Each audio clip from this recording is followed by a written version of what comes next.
अपने कभी खुद को नामुमकिन सूरत हाल और नाकाबिल शिकस्त दुश्मन के दरमियान महसूस किया है?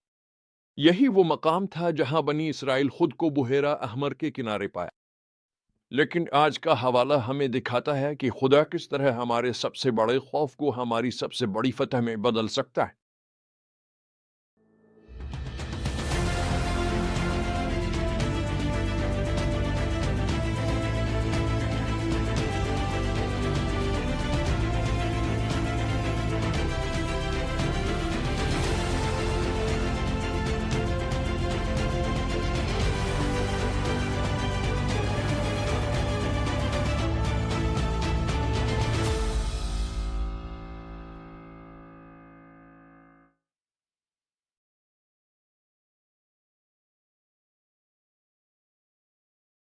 आइए खुरूज 14, 5 से 15, 21 और गिनती 33, 8 में गौता लगाएं, जहां हम बाइबल की तारीख के सबसे ड्रामाई लम्हात में से एक यानी बहेरा अहमर के पार गुजरने का मुशाहिदा करते हैं। आज हम जिस सच्चाई को दरियाफ्त कर रहे हैं वो ये है, जब हम ईमान के साथ साबित कदम रहते हैं तो हम देखते हैं कि खुदा हमारी जंगें ऐसे तरीकों से लड़ता है जिनका हमने तसव्वुर नहीं किया। हमारी कहानी का आगाज फिरौन के इरादे बदलने से होता है। बनी इसराइल को आजाद करने के बाद वो अपने फैसले पर पछताता है और अपनी फौज के साथ उनका ताकुब करता है। अब सोचे, बनी इसराइल पर खौफ हुआ जब उन्होंने फिरौन के रथों को अपनी तरफ बढ़ते देखा। वो समंदर और आगे बढ़ती हुई फौज के दरमियान फंसे थे। घबराहट में वो मूसा से फरियाद करते हैं, क्या मिस्र में कब्रें नहीं थीं कि तुम हमें बियाबान में मरने के लिए ले आए? खुरूज 14:11।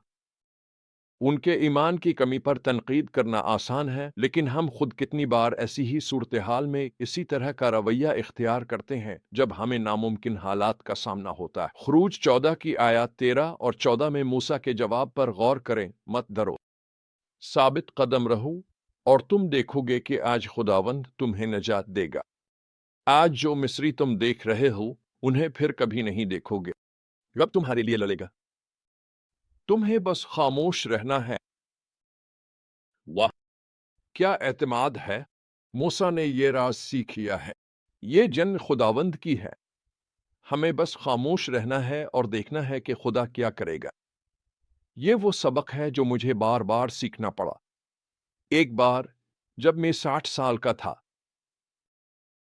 इस वक्त मुझे कैंसर की तशखीस हुई थी और मुझे सर्जरी की ज़रूरत थी। कोई ज़मानत नहीं थी। ये किस्म का कैंसर मर्दों में कैंसर से होने वाली अमवात की सबसे बड़ी वजह है, फिर भी ये सबसे ज़्यादा काबिल इलाज भी है। जब मैंने खुदावंद से रहनुमाई तलब की तो उसने कहा, खामोश रहो, खामोश रहूं। दोस्तों ने मुझे सेहतयाबी के दौरान पढ़ने के लिए किताबें और वीडियोस दे, लेकिन मैंने इनकार कर दिया। मैं जानता था कि खुदा मेरी जिंदगी में कुछ गहरा काम करना चाहता है। सर्जरी के बाद 6 हफ्तों तक मैंने सिर्फ बाइबल पढ़ी, दुआ की और इबादत की।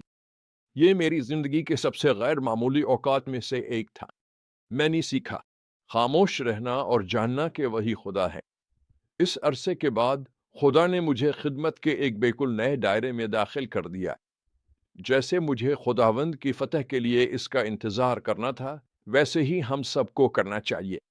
हम बनी इसराइल से सीख सकते हैं। खुदा ने उन्हें मायूस नहीं किया और वो हमें भी मायूस नहीं करेगा। बाइबल बताती है कि फिर क्या हुआ। फिर मूसा ने समंदर पर अपना हाथ बढ़ाया और सारी रात खुदावंद ने एक जबरदस्त मशरकी हुआ के साथ समंदर को पीछे धकेल दिया और उसे खुश्क जमीन में बदल दिया। पानी बट गया और बनी इसराइल खुश्क जमीन पर समंदर के बीच से गुजर गए। उनके दाएं और बाएं पानी की दीवारें थीं। उनके दाएं और बाएं, खुरूज 14, 21, 22 के मुताबिक। क्या अब तसव्वुर कर सकते हैं कि खुश्क जमीन पर समंदर के बीच से चलना जब दोनों तरफ पानी की दीवारें खड़ी हों? यह शानदार मंजर था। यह खुदा की कुदरत का इजहार था, जो फितरत पर उसका इख्तियार और अपने लोगों को नजात देने की इसकी सलाहियत को जाहिर करता है। लेकिन कहानी खत्म नहीं होती। मिस्रियों ने उनका पीछा समंदर में दाखिल हुए, लेकिन खुदा ने फौज को उलझन में डाल दिया। जब मूसा ने दोबारा अपना हाथ बढ़ाया तो पानी फिरौन की फौज पर जोर से आ गिरा।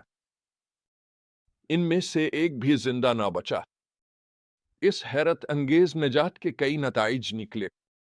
सबसे पहले लोग निजात पा गए दुश्मनों से। उन्होंने खुदा के लिए एक नई अकीदत हासिल की। उन्होंने मूसा को खुदा के चने हुए रहनुमा के तौर पर माना।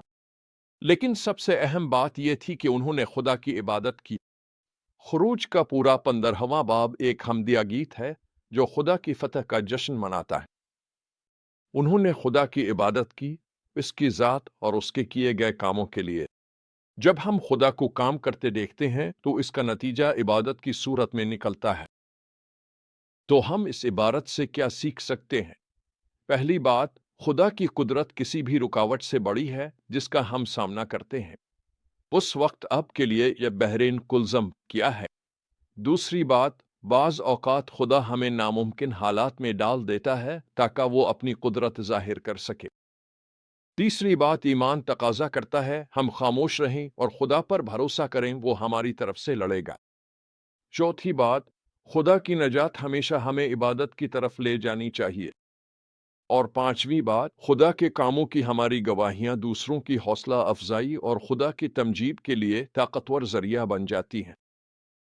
हम खात्मे पर हैं, आपको कहाँ खामोश खड़े रहने और खुदा पर भरोसा करने की जरूरत है कि वो आपके लिए लड़ेगा। क्या आप ऐसी सूरत हाल का सामना कर रहे हैं जो आपके सामने समंदर और पीछे फौज नामुमकिन लगती है? याद रखें, वही खुदा जिसने बहरीन कुलज़म को तकसीम किया था आज भी आपके साथ है। वो रास्ता बना सकता है जहां रास्ता नजर नहीं आता। तो खड़े हो जाएं, साबित कदम रहें, खामोश रहें और खुदा की नजात का इंतजार करें। और जब वो हरकत में आए तो इबादत में वक्त गुजारें।